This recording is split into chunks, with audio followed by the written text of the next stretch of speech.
ಜಪಾಕುಸುಮಸಂಕಾಶಂ ಕಶ್ಯಪೇಯಂ ಮಹಾದ್ಯುತಿಂ ತಮೋಘ್ನಂ ಸರ್ವಲೋಕಾನಾಂ ಪ್ರಣತೋಸ್ಮಿ ದಿವಾಕರಂ. ಎಲ್ರಿಗೂ ರಥಸಪ್ತಮಿ ಹಬ್ಬದ ಶುಭಾಶಯಗಳು. ಹಾಯ್ ಹಲೋ ಎವ್ರಿವನ್, ಎಲ್ರಿಗೂ ಸಮೃದ್ಧಾಸ್ ಎಂಟರ್ಟೈನ್ಮೆಂಟ್ ಹಬ್ ಯೂಟ್ಯೂಬ್ ಚಾನಲ್ಗೆ ಸ್ವಾಗತ. ರಥಸಪ್ತಮಿ ಹಬ್ಬ ಮತ್ತು ಅದರ ಧಾರ್ಮಿಕ ಮಹತ್ವದ ಬಗ್ಗೆ ನಾವಿವತ್ತು ತಿಳ್ಕೊಳ್ಳೋಣ. ರಥಸಪ್ತಮಿಯನ್ನು ಸೂರ್ಯದೇವರು 7 ಕುದುರೆಗಳಿಂದ ಎಳೆಯಲ್ಪಟ್ಟ ತನ್ನ ರಥವನ್ನು ಉತ್ತರ ಗೋಳಾರ್ಧದ ಕಡೆಗೆ ಅರುಣನನ್ನು ಸಾರಥಿಯನ್ನಾಗಿಟ್ಟುಕೊಂಡು ಈಶಾನ್ಯ ದಿಕ್ಕಿನಲ್ಲಿ ತಿರುಗಿಸುವ ರೂಪದಲ್ಲಿ ಸಾಂಕೇತಿಕವಾಗಿ ಪ್ರತಿನಿಧಿಸಲಾಗುತ್ತದೆ. ರಥ ಮತ್ತು ಅದರ ಮೇಲೆ ಆಳ್ವಿಕೆ ನಡೆಸುವ 7 ಕುದುರೆಗಳ ಸಾಂಕೇತಿಕ ಮಹತ್ವವೆಂದರೆ ಅದು ಮಳೆಬಿಲ್ಲಿನ 7 ಬಣ್ಣಗಳನ್ನು ಪ್ರತಿನಿಧಿಸುತ್ತದೆ. 7 ಕುದುರೆಗಳು ಸೂರ್ಯದೇವರ ದಿನವಾದ ಭಾನುವಾರದಿಂದ ಪ್ರಾರಂಭವಾಗುವ ವಾರದ 7 ದಿನಗಳನ್ನು ಪ್ರತಿನಿಧಿಸುತ್ತವೆ ಎಂದು ಹೇಳಲಾಗುತ್ತದೆ. ರಥವು 12 ಚಕ್ರಗಳನ್ನು ಹೊಂದಿದ್ದು ಇದು ರಾಶಿ ಚಕ್ರದ 12 ಚಿಹ್ನೆಗಳನ್ನು ಪ್ರತಿನಿಧಿಸುತ್ತದೆ ಮತ್ತು ಸಂವತ್ಸರ ಎಂದು ಕರೆಯಲ್ಪಡುವ ಪೂರ್ಣ ವರ್ಷವನ್ನು ರೂಪಿಸುತ್ತದೆ. ಸೂರ್ಯನ ಸ್ವಂತ ಮನೆ ಸಿಂಹ ಮತ್ತು ಅವನು ಪ್ರತಿ ತಿಂಗಳು ಒಂದು ಮನೆಯಿಂದ ಮತ್ತೊಂದು ಮನೆಗೆ ಚಲಿಸುತ್ತಾನೆ ಮತ್ತು ಒಟ್ಟು ಚಕ್ರವು ಪೂರ್ಣಗೊಳ್ಳಲು 365 ದಿನಗಳು ತೆಗೆದುಕೊಳ್ಳುತ್ತದೆ. ಇದಿಷ್ಟು ಸಹ ಧಾರ್ಮಿಕ ಮಹತ್ವ ರಥಸಪ್ತಮಿದು. ಶುಕ್ಲಾಂಬರದಂ ವಿಷ್ಣುಂ ಶಶಿವರ್ಣಂ ಚತುರ್ಭುಜಂ ಪ್ರಸನ್ನವದನಂ ಧ್ಯಾಯೇತ್ ಸರ್ವ ವಿಘ್ನೋಪಶಾಂತಯೇ. ಮತ್ತು ಈ ಮೈಸೂರು ಅರಮನೆ ಆವರಣದಲ್ಲಿ ರಥಸಪ್ತಮಿಯ ಪ್ರಯುಕ್ತ ಅರಮನೆಯೊಳಗಿರುವ ಉತ್ಸವ ಮೂರ್ತಿಗಳನ್ನು ವರ್ಷಕ್ಕೆ 1 ಬಾರಿ ರಥಸಪ್ತಮಿಯ ದಿನದಂದು ಹೊರಗೆ ತಂದು ಭಕ್ತಾದಿಗಳಿಗೆ ದರ್ಶನವನ್ನು ನೀಡಲಾಗುತ್ತೆ. ಅದು ಯಾವ್ಯಾವ ಉತ್ಸವ ಮೂರ್ತಿಗಳನ್ನು ಇಡ್ತಾರೆ ಅಂದರೆ ತ್ರಿನೇಶ್ವರ ಸ್ವಾಮಿ, ರಾಜರಾಜೇಶ್ವರಿ, ಚಾಮುಂಡೇಶ್ವರಿ, ಭುವನೇಶ್ವರಿ, ಗಾಯತ್ರಿ, ಸಾವಿತ್ರಿ, ಸರಸ್ವತಿ, ಶ್ರೀ ಲಕ್ಷ್ಮೀನಾರಾಯಣ ಸ್ವಾಮಿ, ವೇಣುಗೋಪಾಲ ಸ್ವಾಮಿ, ಶ್ವೇತವರಹ ಸ್ವಾಮಿ, ಶ್ರೀಕೃಷ್ಣ, ಮಹಾಲಕ್ಷ್ಮಿ, ಹೀಗೆ 8 ದೇವರುಗಳನ್ನು ಮೈಸೂರು ಅರಮನೆಯ ಆವರಣದಲ್ಲಿ ಜನರಿಗೆ ದರ್ಶನ ನೀಡೋದಕ್ಕೋಸ್ಕರ ಹೊರಗಡೆ ತಂದಿರ್ತಾರೆ.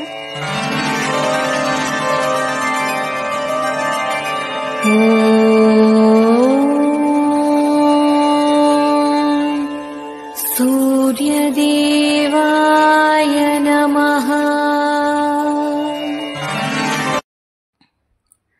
ಅರಮನೆಯ ಎಂಟ್ರೆನ್ಸಲ್ಲಿ ಗಣಪತಿ ದೇವಸ್ಥಾನ ಇದೆ. ತುಂಬ ಪವರ್ಫುಲ್ ದೇವಸ್ಥಾನ, ದೇವರು ಅಂತಲೇ ಹೇಳ್ಬೋದು.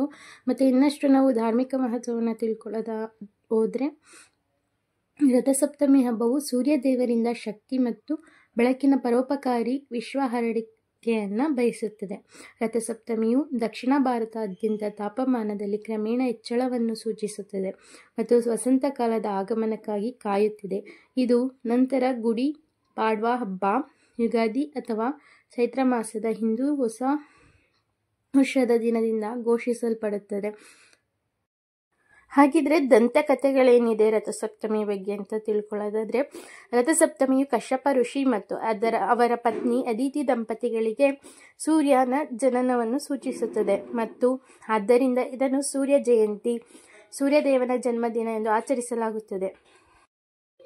ಕಾಂಬೋಜ ಸಾಮ್ರಾಜ್ಯದ ರಾಜ ಯಶುವರ್ಮನು ತನ್ನ ರಾಜ್ಯವನ್ನು ಆಳಲು ಉತ್ತರಾಧಿಕಾರಿಯಿಲ್ಲದ ಉದಾತ್ತ ರಾಜನಿಂದ ಒಂದು ದಂತಕಥೆಯನ್ನು ನಿರೂಪಿಸಲಾಗಿದೆ. ದೇವರಿಗೆ ಮಾಡಿದ ವಿಶೇಷ ಪ್ರಾರ್ಥನೆಗಳ ಮೇರೆಗೆ ಅವನಿಗೆ ಗಂಡು ಮಗು ಜನಿಸಿತು. ರಾಜನ ಪ್ರತಿಜ್ಞೆಗಳು ಇಲ್ಲಿಗೆ ಮುಗಿಯಲಿಲ್ಲ, ಏಕೆಂದರೆ ಅವನ ಮಗ ಮಾರಕ ಅನಾರೋಗ್ಯದಿಂದ ಬಳಲುತ್ತಿದ್ದನು. ರಾಜನನ್ನು ಭೇಟಿ ಮಾಡಿದ ಸಂತನೊಬ್ಬ ತನ್ನ ಮಗನು ತನ್ನ ಹಿಂದಿನ ಪಾಪಗಳನ್ನು ತೊಡೆದು ಹಾಕಲು ಭಕ್ತಿಯಿಂದ ರಥಸಪ್ತಮಿ ಪೂಜೆಯನ್ನು ಮಾಡಬೇಕೆಂದು ಸಲಹೆ ನೀಡಿದನು. ರಾಜನ ಮಗ ಇದನ್ನು ಮಾಡಿದ ನಂತರ ಅವನು ಆರೋಗ್ಯವನ್ನು ಚೇತರಿಸಿಕೊಂಡಿತು ಮತ್ತು ಅವನು ತನ್ನ ರಾಜ್ಯವನ್ನು ಚೆನ್ನಾಗಿ ಆಳಿದನು. ಭಾರತದಲ್ಲಿರುವ ಸೂರ್ಯ ದೇವಾಲಯಗಳು. ಕೊನಾರ್ಕ್ ದೇವಸ್ಥಾನದಲ್ಲಿ ಸೂರ್ಯ ವಿಗ್ರಹ, ಸೂರ್ಯ ದೇವಾಲಯ ಮೊಧೇರಾ ಮತ್ತು ಆರ್ಸಾವಲ್ಲಿಯಲ್ಲಿ ಸೂರ್ಯ ದೇವಾಲಯಗಳನ್ನು ನಾವು ನೋಡಬಹುದು. ಭಾರತಾದ್ಯಂತ ರಥಸಪ್ತಮಿಯನ್ನು ಆಚರಿಸುವ ಸೂರ್ಯ ದೇವಾಲಯಗಳಿವೆ. ಆದಾಗ್ಯೂ ಅತ್ಯಂತ ಪ್ರಸಿದ್ಧವಾದದ್ದು ಒಡಿಶಾದ ಕೊನಾರ್ಕ್ನಲ್ಲಿರುವ ಕೊನಾರ್ಕ್ ಸೂರ್ಯ ದೇವಾಲಯದ ವಿಶ್ವ ಪರಂಪರೆಯ ತಾಣ. ಕೊನಾರ್ಕ್ ಜೊತೆಗೆ ಒಡಿಶಾದಲ್ಲಿ ಮತ್ತೊಂದು ಸೂರ್ಯ ದೇವಾಲಯವಿದೆ. ಗಂಜಾಂ ಜಿಲ್ಲೆಯ ಬುಗ್ಡಾದಲ್ಲಿರುವ ಬಿರಂಚಿ ನಾರಾಯಣ ದೇವಾಲಯ ಚಾಲುಕ್ಯ ರಾಜವಂಶದ ರಾಜ ಭೀಮದೇವನು ರಚಿಸಿದ ಗುಜರಾತ್ನ ಮೊಧೇರಾದಲ್ಲಿ. ಆಂಧ್ರಪ್ರದೇಶದ ಅರಸವಲ್ಲಿಯಲ್ಲಿ ಮತ್ತು ತಮಿಳುನಾಡು ಮತ್ತು ಅಸ್ಸಾಂನಲ್ಲಿ ನವಗ್ರಹ ದೇವಾಲಯಗಳ ಸಮೂಹದಲ್ಲಿ ಸೂರ್ಯ ದೇವಾಲಯಗಳಿವೆ. ಮಾರ್ತಾಂಡದಲ್ಲಿರುವ ಸೂರ್ಯ ದೇವಾಲಯ ಮತ್ತು ಮುಲ್ತಾನ್ನ ಸೂರ್ಯ ದೇವಾಲಯಗಳು ದೇವಾಲಯಗಳಾಗಿವೆ. ಇವುಗಳನ್ನು ಹಿಂದೆ ಮುಸ್ಲಿಂ ಆಕ್ರಮಣಕಾರರು ನಾಶಪಡಿಸಿದರು. ಮುಂದೆ ಧಾರ್ಮಿಕ ಆಚರಣೆ ಬಗ್ಗೆ ಮಾತಾಡೋಣ. ಸೂರ್ಯ ರೂಪದಲ್ಲಿ ವಿಷ್ಣುವನ್ನು ಈ ದಿನದಂದು ಪೂಜಿಸಲಾಗುತ್ತದೆ. ಸಾಮಾನ್ಯವಾಗಿ ರಥಸಪ್ತಮಿಯು ಮನೆಗಳಲ್ಲಿ ಶುದ್ಧೀಕರಣ ಸ್ನಾನದೊಂದಿಗೆ ಸ್ನಾನ ಮಾಡುವಾಗ ತಲೆಯ ಮೇಲೆ ಹಲವಾರು ಏಕ ಎಲೆಗಳನ್ನು ಹಿಡಿದುಕೊಂಡು ವರ್ಷದ ಉಳಿದ ಸಮಯದಲ್ಲಿ ದೇವರ ದಯೆಯನ್ನು ಆಹ್ವಾನಿಸುವ ಶ್ಲೋಕವನ್ನು ಪಠಿಸುವ ಮೂಲಕ ಪ್ರಾರಂಭವಾಗುತ್ತದೆ. ಈ ದಿನದಂದು ಅರ್ಘ್ಯ ಅಥವಾ ಸೂರ್ಯದೇವನಿಗೆ ತರ್ಪಣವನ್ನು ಅರ್ಪಿಸಲಾಗುತ್ತದೆ. ಇದಿಷ್ಟು ಸಹ ರಥಸಪ್ತಮಿ ಹಬ್ಬದ ಆಚರಣೆ, ಧಾರ್ಮಿಕ ಮಹತ್ವ ಮತ್ತು ಏನನ್ನು ರಥಸಪ್ತಮಿ ಆಚರಣೆ ಬಗ್ಗೆ ನೋಡಿದ್ದಾಯಿತು. ಈ ವಿಡಿಯೋ ನಿಮಗೆ ಇಷ್ಟ ಆಗಿದೆ, ದಯವಿಟ್ಟು ಲೈಕ್ ಮಾಡಿ, ಶೇರ್ ಮಾಡಿ, ನಮ್ಮ ಚಾನಲ್ನ ಸಬ್ಸ್ಕ್ರೈಬ್ ಮಾಡ್ಕೊಳ್ಳಿ. Thank you all.